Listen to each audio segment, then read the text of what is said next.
दिनांक 15 नवंबर को शाम लगभग 7:30 बजे यह सूचना प्राप्त हुई कि बसंत कुंज योजना थाना दुबग्गा लखनऊ के अंतर्गत हूडा कॉलोनी में एक लड़की को उसके पड़ोस में रहने वाले युवक सूफियान के द्वारा 4 मंजिला इमारत से नीचे गिरा दिया गया है।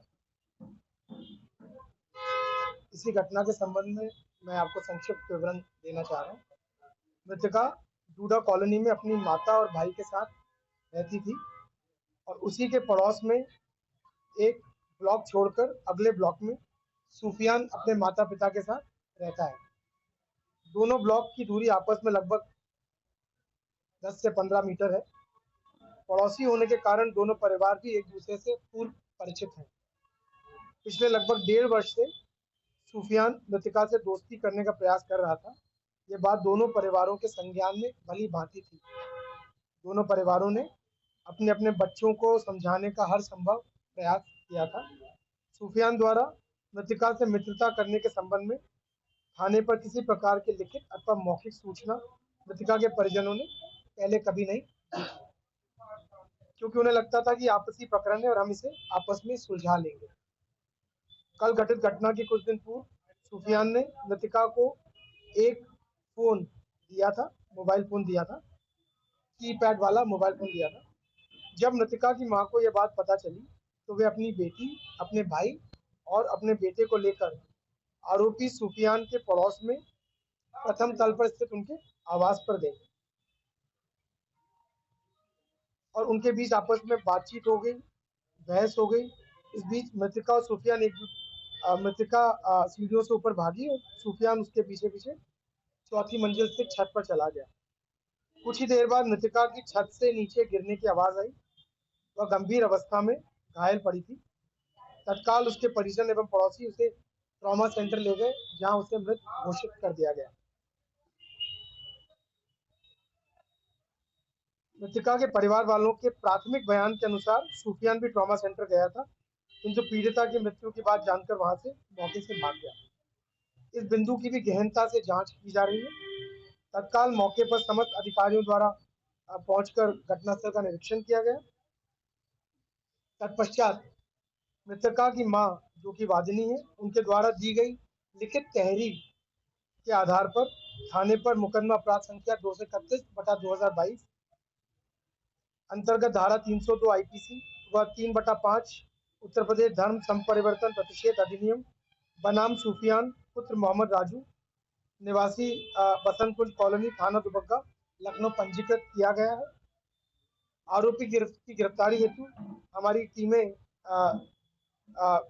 5 टीमें गठित कर दी गई हैं और हर संभव प्रयास आरोपी की गिरफ्तारी का सुनिश्चित कराया जा रहा है। सर, क्या धर्म परिवर्तन का दबाव बना रहा था शादी के लिए?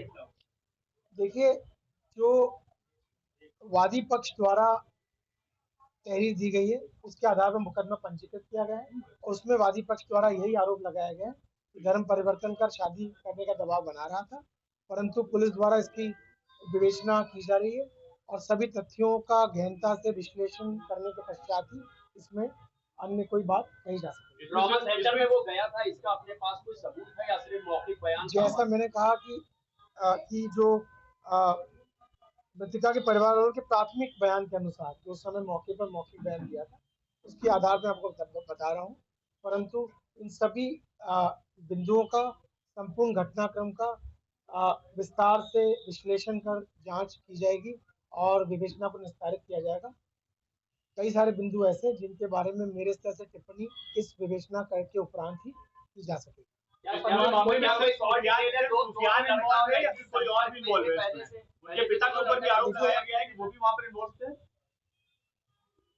देखिए, जो तहरीर में मुझे मिली है उसके आधार पर मैंने, और जो घटनास्थल का निरीक्षण मैंने किया उसके आधार पर मैंने अभी आपको ब्रीफ किया है और जो बातें मैंने बताई है इसके अतिरिक्त अन्य सभी बिंदुओं पर विवेचना करने के उपरांत ही कुछ कहा जा सकेगा।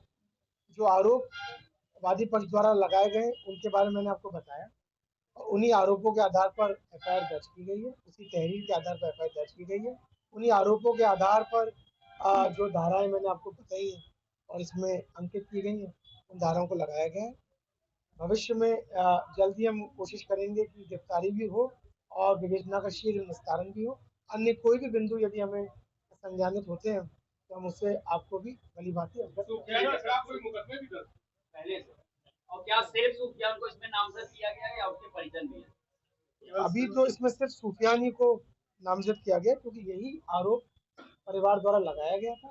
अन्य यदि किसी भी व्यक्ति का पूरे घटनाक्रम में कोई विपरीत किस्म की भूमिका के बारे में जानकारी मिलेगी तो अवश्य उन लोगों को भी हमारे के विरुद्ध भी आरोप पत्र पेश किया जाएगा। फिलहाल जो स्थिति है तो मैंने आपको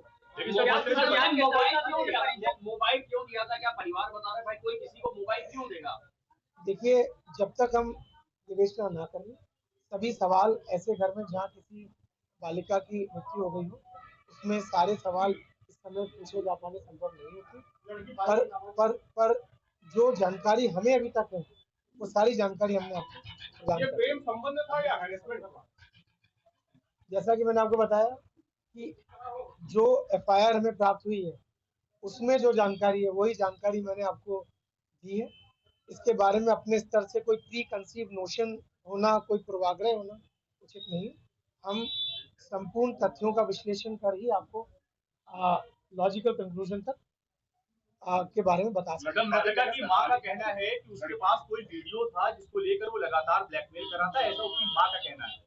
ऐसी कोई बात अभी तक जो मैंने बातचीत की और हमारे विवेचकों ने की है उसमें हमें ऐसी कोई जानकारी प्राप्त नहीं हुई।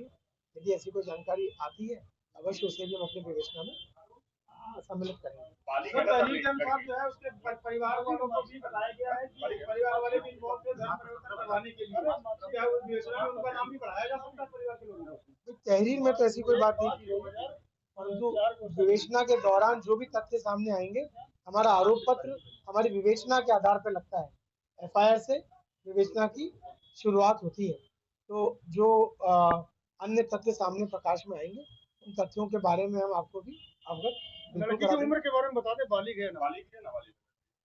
लड़की बालिग है और लगभग 2004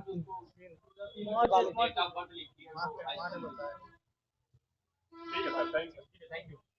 थैंक यू।